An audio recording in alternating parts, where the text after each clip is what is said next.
بسم اللہ الرحمن الرحیم الحمد للہ رب العالمین والصلاة والسلام علی سید الانبیاء والمرسلین وعلی آلہ وصحبہ اجمعین۔ معزز سامعین، شرکاء اور احباب، آج آپ کو کچھ حکم کا خلاصہ ارسال کیا جا رہا ہے اور ساتھ ریٹن شکل میں بھی اس کی شرح بھیجی جا رہی ہے تاکہ آپ اس کا مطالعہ فرما لیں۔ حکمت نمبر 79، الحکمت التاسعہ والسبعون، مطلب العارفین من اللہ الصدق فی العبودیہ والقیام بحقوق الربوبیہ۔ عارفین اور خدا شناس لوگوں کا اللہ سے مطلوب اور غرض یہ ہوتا ہے کہ وہ بندگی میں سچے ہو جائیں اور ربوبیت کے حقوق کو بہترین طریقے سے قائم کریں۔ اس حکمت میں سیدی احمد ابن عطا اللہ سکندری نے انسانوں کی نیتوں اور ان کے مقاصد کے درجات بیان کیے ہیں کہ جو عام لوگ ہیں، مبتدی سالکین ہیں، وہ جب اللہ کی طرف متوجہ ہوتے ہیں تو دنیاوی نعمتیں، آخرت کی نعمتیں، جنت، حور و قصور، کشف و کرامات اور باطنی ثمرات طلب کرتے ہیں۔ ان کی طلب کا مرکز اپنا نفس اور اپنی ذات کا فائدہ ہوتا ہے، جبکہ عارفین اور مقربین بارگاہ الہی جب اللہ رب العزت کی معرفت پا لیتے ہیں تو ان کی نظر سے دنیا، آخرت، جنت اور اپنے نفس کے حظوظ اور لذتیں اوجھل ہو جاتی ہیں، اور ان کی سب سے بڑی تمنا اور دعا یہی ہوتی ہے کہ اے اللہ، میں تیرا بندہ بننے کا جو دعویٰ کرتا ہوں اس میں سچا ہو جاؤں، اور تو میرا رب ہے تو تیرے رب ہونے کے جتنے حقوق مجھ پر عائد ہوتے ہیں انہیں میں کما حق ہوں پورا کر سکوں۔ تو عارف کا مقصود جنت نہیں بلکہ صاحب جنت کی رضا اور بندگی کا کمال ہے، اور اس حکمت میں انہوں نے یہی بیان فرمایا کہ مطلب العارفین من اللہ الصدق فی العبودیہ، کہ جو عارف ہیں، خدا شناس ہیں، مقربین ہیں، ان کا اللہ رب العزت کی بارگاہ سے یہی طلب اور غرض ہوتا ہے کہ وہ اپنی بندگی میں سچے ہو جائیں اور ربوبیت و الوہیت کے جو حقوق ان پہ ہیں وہ ادا کر سکیں۔ وما امروا الا لیعبدوا اللہ مخلصین لہ الدین، وہ اسے سمجھتے ہیں اور اس میں اپنی پوری کوشش صرف کرتے ہیں کہ بندگی کے ان حقوق کو بجا لائیں۔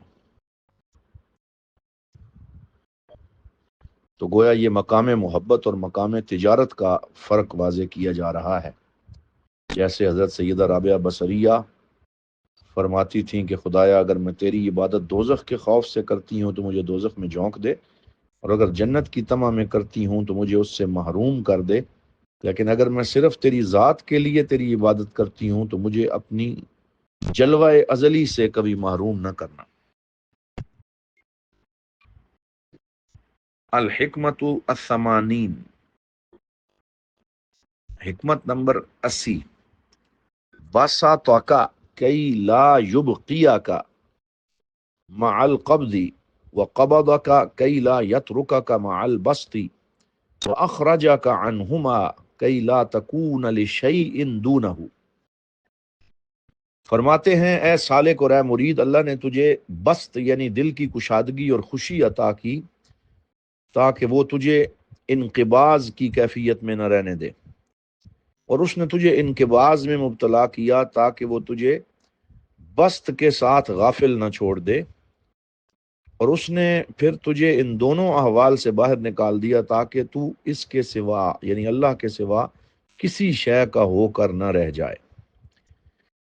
تو اس حکمت کا مطلوب اور مقصود یہ ہے کہ انسان کے اوپر مختلف احوال وارد ہوتے رہتے ہیں،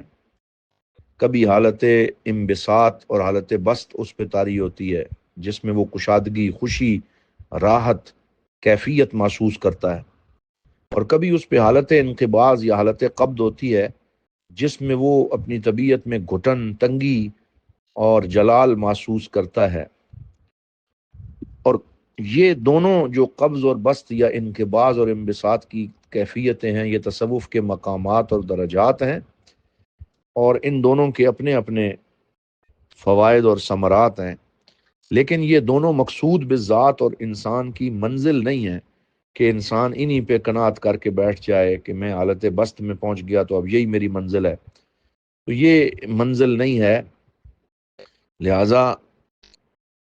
انسان ان دونوں چیزوں کو مقامات سمجھے کہ یہ میری راہ گزر میں ہے، اور میرا مقصود جو ہے وہ اللہ رب العزت کی ذات ہے۔ تو دل کا بجھ جانا، عبادت میں ظاہری لذت کا ختم ہو جانا، ایک بے نام سی اداسی اور باطنی تنگی محسوس ہونا، یہ حالت قبض جو ہے یہ تصوف کی ایک کیفیت ہے،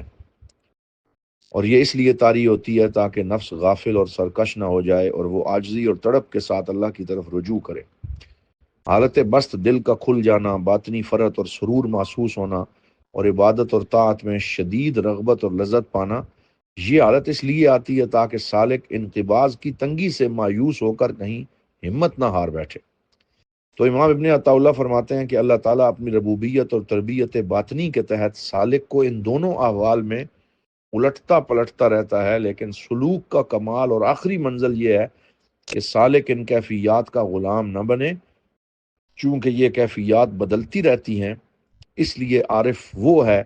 جو کیفیات و احوال سے نکل کر صاحب حال بن کر ذات حق کے ساتھ جڑ جائے، جہاں نہ قبض کا اندھیرا اثر کرے اور نہ بسط کا اجالا اسے غافل کر سکے۔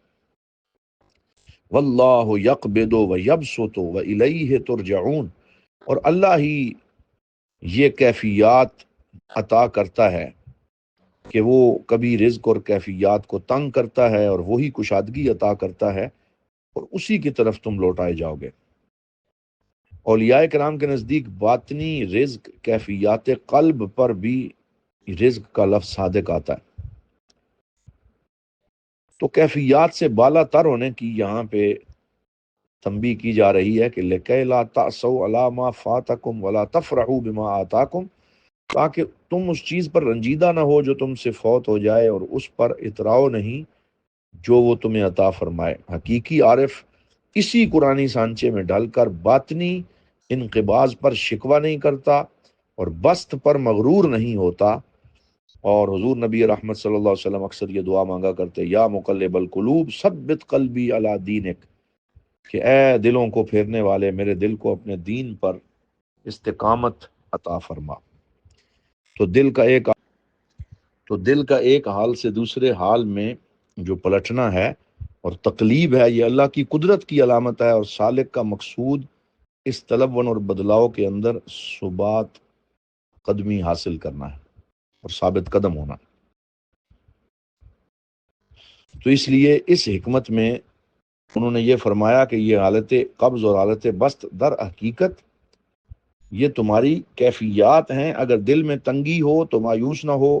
یہ صفائی نفس کا وقت ہے، اور اگر دل میں کشادگی ہو تو خوشی اور اپنے اندر اترانا محسوس نہ کرو، یہ شکر کا وقت ہے۔ اور اصل کمال یہ ہے کہ ان دونوں موسمی تبدیلیوں سے گزرتے ہوئے سالک کا قدم سچی بندگی کے صراط مستقیم پر گامزن ہو جائے۔ پھر حکمت نمبر 81 میں فرماتے ہیں، العارفون اذا بسطوا اخوف منهم اذا قبضوا ولا يقف على حدود الادب في البسط الا قلیل، کہ عارفین اور خدا شناس مقربین جب بسط اور دل کی کشادگی اور باطنی سرور کی حالت میں ہوتے ہیں تو وہ اس سے زیادہ خوف زدہ ہوتے ہیں بنسبت اس کے کہ جب وہ قبض اور دل کی تنگی و اداسی کی حالت میں ہوں، اور بسط کی حالت میں ادب کی حدود پر قائم رہنا صرف چند ہی لوگوں کا کام ہے۔ تو یہاں فرمایا العارفون اذا بسطوا، کہ جو عارفین ہیں جب انہیں کشادگی اور دل کے اندر ایک سرور محسوس ہوتا ہے تو اس وقت انہیں زیادہ خوف ہوتا ہے کہ کہیں یہ سرور اور یہ جو کشادگی ہے یہ انہیں کہیں بھٹکا نہ دے اور راستے سے ڈی ٹریک نہ کر دے۔ ولا یقف علی حدود الادب فی البسط الا قلیل، کیونکہ بسط کی کیفیت میں ادب کی حدود پر کم ہی لوگ قائم رہ سکتے ہیں، اترا جاتے ہیں، کچھ لوگ زیادہ اوور کانفیڈنس ہو جاتے ہیں، بے ادبی کر بیٹھتے ہیں، جبکہ حالت قبض جو ہے، جبکہ انسان کے دل پہ تنگی اور اداسی غالب ہوتی ہے، تو اس وقت رجوع اللہ کی کیفیت انسان پہ زیادہ ہوتی ہے۔ اسی وجہ سے صوفیاء فرماتے ہیں کہ بست کی کیفیت ظاہری طور پہ تو بہت اچھی نظر آتی ہے، لیکن اس میں بھٹکنے کا خوف زیادہ ہے، جبکہ حالت انقباض جو صوفی کے دل پہ طاری ہوتی ہے، اس میں رجوع اللہ کا شوق پیدا ہوتا ہے۔ لہٰذا یہ اس اعتبار سے زیادہ بہتر ہے کہ انسان اللہ رب العزت سے توبہ کرے، روئے، گڑ گڑائے اور اس کے درجات بلند ہوں۔ جب سالک پر باطنی تنگی یا خشکی کی کیفیت طاری ہوتی ہے تو اس کا نفس ٹوٹا ہوا، عاجز اور درماندہ ہوتا ہے۔ اس کیفیت میں انسان خود کو گناہگار اور حقیر سمجھتا ہے، جس کی وجہ سے وہ گناہ اور سرکشی کی ہمت نہیں کرتا۔ جبکہ بست کی حالت جو ہے، اس میں نفس میں ایک بے باکی اور نشاط پیدا ہوتا ہے، اور اس مسرت اور سرور کی حالت میں سوء ادب اور شطحیات کا خطرہ بہت بڑھ جاتا ہے، اور حد سے بڑی ہوئی باتیں منہ سے نکل سکتی ہیں۔ انسان خوشی میں آپے سے باہر ہو سکتا ہے، یا اپنی باطنی حالت پر نازاں ہو کر معصیت یا غفلت کی طرف مائل ہو سکتا ہے۔ اس لیے عارفین کاملین بست کی کیفیت سے زیادہ ڈرتے ہیں، کیونکہ اس میں قدم پھسلنے اور بارگاہ الہی کا ادب چھوٹ جانے کا شدید اندیشہ ہوتا ہے۔ وَلَوْ بَسَطَ اللَّهُ الرِّزْقَ لِعِبَادِهِ لَبَغَوْا فِي الْأَرْضِ، اللہ تعالیٰ نے سورہ شورى کی آیت نمبر 27 میں فرمایا، اگر اللہ اپنے بندوں کے لیے رزق اور کیفیات کو بہت زیادہ کشادہ کر دیتا تو وہ زمین میں سرکشی کرنے لگتے۔ تو یہ اسی جانب اشارہ ہے۔ جبکہ خوف کی جو کیفیت ہے اور قبض کی، اس کے بارے میں فرمایا، وَإِذَا مَسَّ الْإِنسَانَ الضُّرُّ دَعَانَا لِجَنبِهِ أَوْ قَاعِدًا أَوْ قَائِمًا فَلَمَّا كَشَفْنَا عَنْهُ ضُرَّهُ مَرَّ كَأَن لَّمْ يَدْعُنَا إِلَىٰ ضُرٍّ مَسَّهُ، اور جب انسان کو کوئی تکلیف پہنچتی ہے تو وہ ہمیں کروٹ کے بل یا بیٹھے یا کھڑے ہو کر پکارنے لگتا ہے، اور جب ہم اس کی تکلیف دور کر دیتے ہیں اور بست لاتے ہیں تو وہ یوں گزر جاتا ہے گویا اس نے ہمیں کبھی پکارا ہی نہ تھا۔ تو اس حکمت میں سیدی احمد ابن عطا اللہ سکندری نے انہی چیزوں کی طرف اشارہ فرمایا۔ یہی وجہ ہے جب غزوہ حنین میں بہت زیادہ کشادگی آئی اور زیادہ مال غنیمت ملا، فتوحات حاصل ہوئیں، تو حضور صلی اللہ علیہ وسلم نے خطبہ دیا اور فرمایا، فواللہ ما الفقر اخشى علیکم ولکنی اخشى علیکم ان تبسط علیکم الدنیا، کہ اے میرے غلاموں اور میرے امتیوں اور میرے صحابہ، مجھے تمہارے اوپر فقر سے کوئی خوف نہیں ہے کہ فقیری اور فاقہ جو ہے وہ تمہارا کچھ بگاڑ سکے، مجھے اس بات کا ڈر ہے کہ کہیں دنیا کی کشادگی کی وجہ سے تم فتنوں میں مبتلا نہ ہو جاؤ۔ تو یہ گویا کہ دونوں جو کیفیتیں ہیں ان میں یہ بتایا جا رہا ہے کہ حالت بست کی کیفیت میں کیا خطرہ ہوتا ہے، اور حالت انقباض کی کیفیت میں رجوع اللہ کی کیا کیفیت انسان کو نصیب ہوتی ہے۔ اس کے بعد حکمت نمبر 82 میں فرماتے ہیں، البست تأخذ النفس منه حظها بوجود الفرح والقبض لا حظ للنفس فیہ۔ یہ اسی پہلے والی حکمت کی مزید تشریح ہے۔ فرماتے ہیں البست تأخذ النفس منه حظها بوجود الفرح، کہ جو بست ہے اس میں انسانی نفس فرحت اور سرور کی موجودگی کے باعث اپنا حظ اور حصہ حاصل کر لیتا ہے، جبکہ قبض اور تنگی ایسی حالت ہے جس میں نفس کا کوئی حصہ نہیں ہوتا۔ تو یہاں بھی حالت بست کے جو خطرات ہیں ان کا ذکر کیا جا رہا ہے، کہ جب انسان دل کھل جاتا ہے اور عبادت میں خوب دل لگتا ہے، امید، خوشی اور رحمت کا احساس غالب ہوتا ہے، تو اس حالت میں انسان کا نفس بھی اس سے لذت حاصل کرتا ہے اور نفس کو عبادت کا لطف آنے لگتا ہے اور وہ خوش ہوتا ہے۔ اس کے برعکس وہ حالت جہاں دل اچانک بیٹھ جائے اور طبیعت پر بوجھ ہو اور عبادت میں پہلے جیسی لذت محسوس نہ ہو، تو اس حالت میں چونکہ کوئی ظاہری یا باطنی لطف نہیں ہوتا، اس لیے نفس کا اس میں کوئی حصہ یا مصلحت نہیں ہوتی۔ تو یہاں پر بھی حالت بست اور حالت قبض میں جو کیفیات ہیں ان کا انالیسز کر کے وہ یہ بتا رہے ہیں کہ انسان ہر وقت ایک ہی کیفیت میں نہیں رہتا، بلکہ دل کی کیفیات بدلتی رہتی۔ اور فرمایا کہ روحانی دنیا میں جو تنگی ہے وہ قبض کی مانند ہے اور یسر بست کی مانند اور اللہ تعالیٰ سالک کو ان کے بعد کی تنگی میں رکھ کر دراصل بست کی وسعتوں کے لیے تیار کر رہا ہوتا ہے۔ یہاں اس حدیث پاک کو پیش نظر رکھنا چاہیے جس میں حضرت حنزلہ رو رو کے کہتے تھے کہ میں منافق ہو گیا، اور حضرت سیدنا ابو بکر صدیق جب ان کو حضور کی بارگاہ میں لے گئے تو انہوں نے عرض کیا یا رسول اللہ، جب آپ کے پاس ہوتا ہوں تو بڑی ایک کیفیت ہوتی ہے، لیکن جب گھر جاتا ہوں تو میرے اوپر غفلت طاری ہو جاتی ہے، اور میں بیوی بچوں سے ایسا مشغول ہوتا ہوں کہ وہ مسجد نبوی والی کیفیت مجھے نہیں حاصل ہوتی۔ تو حضور صلی اللہ علیہ وسلم نے فرمایا کہ یہ منافقت نہیں، یا حنزلہ ساعتن و ساعہ، اے حنزلہ کچھ وقت عبادت کے لیے ہوتا ہے اور کچھ وقت دنیاوی امور کے لیے ہوتا ہے، لہٰذا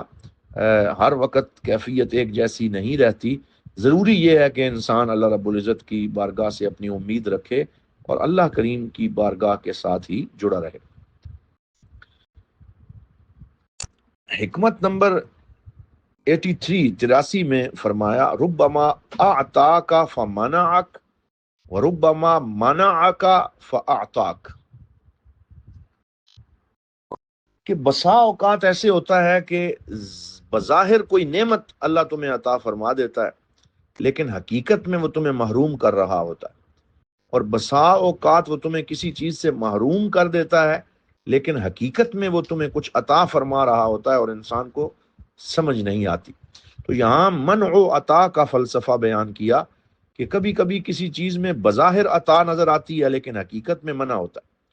یعنی اللہ بندے کو وہ دنیاوی نعمت دے دیتا ہے جو اس نے مانگی ہوتی ہے، لیکن اس نعمت کے ملتے ہی بندہ غفلت میں پڑ جاتا ہے، غرور کا شکار ہو جاتا ہے یا اللہ کی یاد سے دور ہو جاتا ہے۔ اور صوفیاء فرماتے ہیں جس عطا نے تمہیں خدا سے دور کر دیا وہ حقیقت میں عطا نہیں بلکہ وہ تو بہت بڑی محرومی ہے۔ اس میں بہترین مثال وہ ایک ایسے شخص کی ہے جو دور رسالت مآب صلی اللہ علیہ وآلہ وسلم میں تھا اور حضور سے بار بار آ کے عرض کرتا تھا یا رسول اللہ میں بڑا مجبور ہوں، فقیر ہوں، میرے لیے دعا فرمائیں کہ اللہ مجھے کشادگی عطا فرمائے۔ تو حضور اسے فرماتے تھے صلی اللہ علیہ وسلم کہ دیکھو تم ابھی ساری نمازیں مسجد نبی میں پڑھتے ہو، ذکر اذکار کرتے ہو، شکر کرو کہ اللہ نے تمہیں اس حال میں رکھا ہوا ہے، تو تم یہ جو زیادہ دنیا مانگ رہے ہو یہ اس کے کوئی نتائج اچھے نہیں ہیں۔ لیکن بہرحال وہ کہتا رہا کہ نہیں آپ میرے لیے دعا کریں، تو حضور صلی اللہ علیہ وسلم نے دعا فرما دی، اور حضور کی دعا کا اثر یہ ظاہر ہوا کہ دن بدن اس کے پاس مال بڑھنے لگا، مویشی بڑھنے لگے، اور اتنے زیادہ مویشی ہوئے کہ پہلے تو وہ 5 نمازوں میں سے 2 نمازیں اس سے رہ گئیں، پھر مال اتنا بڑا کہ وہ مسجد نبوی اور مدینہ سے باہر اسے ایک جگہ لے کے اپنا ڈیرا بنانا پڑا، جس کی وجہ سے وہ باجماعت ساری نمازیں مسجد نبوی میں عطا کرنے سے محروم ہو گیا۔ پھر اور زیادہ دنیا کے اندر دھنستا چلا گیا یہاں تک کہ ذکر و فکر کی نعمت اس سے چھن گئی، اور پھر حضور نے جب زکوٰۃ لینے کے لیے اس کے پاس افراد بھیجے تو وہ کہنے لگا کہ یہ زکوٰۃ گویا ایک ہم سے جبرن وصول کی جا رہی ہے اور ہمارا یہ مال ہے، ہم نے کمایا ہے، اور اس نے زکوٰۃ دینے سے انکار کیا اور کہنے لگا نہیں میں ابھی سوچوں گا اور پھر بتاؤں گا۔ تو پھر اس کی مذمت میں قرآنی آیات نازل ہوئیں جس میں اس کی سرزنش کی گئی اور کہا گیا کہ اب آپ اس سے بالکل زکوٰۃ قبول نہ کریں، یہ دیتا بھی رہے تو آپ نے نہیں لینی، تو اللہ تعالیٰ نے اپنی نظر عنایت اس سے پھیر لی۔ تو یہ اس حکمت کا معنی ہے کہ ربما منعک فاعطاک وربما اعطاک فمنعک، کہ کبھی ظاہری طور پہ عطا لیکن اس کے اندر ایک منع بھی ہو جاتی ہے، یعنی انسان سمجھتا ہے عطا ہے لیکن وہ بہت سی چیزوں سے محروم ہو رہا ہوتا ہے، اور کبھی ظاہری طور پہ انسان یہ سمجھتا ہے کہ میں فلاں کام کرنا چاہتا تھا مجھے روک دیا گیا، لیکن در حقیقت اس میں اللہ رب العزت کی طرف سے کوئی خاص عطا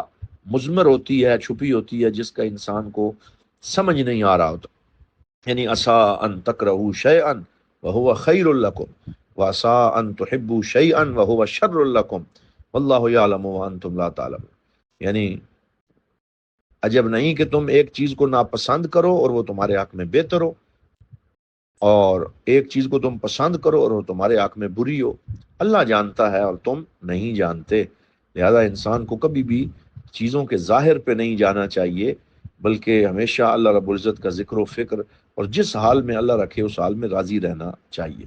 یہ اس حکمت کا مفہوم ہے کہ اللہ کی رضا پر انسان راضی رہے اور وہ یہ سمجھے کہ میرا رب اگر مجھے دے رہا ہے تو یہ ایک امتحان ہے تاکہ میں شکر گزار بنوں، نہ کہ غافل، اور اگر میرا رب مجھ سے کچھ روک رہا ہے تو یہ اس کی مہربانی ہے تاکہ میں اس کی طرف رجوع کروں اور نقصان سے بچ سکوں۔ حکمت نمبر 84 میں مزید اسی معنی کو بیان کیا جا رہا ہے، لیکن انشاءاللہ اس کو ہم اپنی نیکسٹ کلاس کے اندر 1 to 1 بیان کریں گے، اور آج ہم نے کچھ حکم جو ہیں ان کا مزید اضافہ کیا ہے، اور 5 حکمتیں جو ہیں ان کی تشریح میں آپ کو بھیج رہا ہوں، ساتھ ریٹن شکل میں بھی بھیج رہا ہوں، آپ اس کا مطالعہ بھی کر لیں اور اس کو سن بھی لیں۔ اللہ تعالیٰ آپ سب کا حامی و ناصر ہو۔ والسلام علیکم ورحمۃ اللہ۔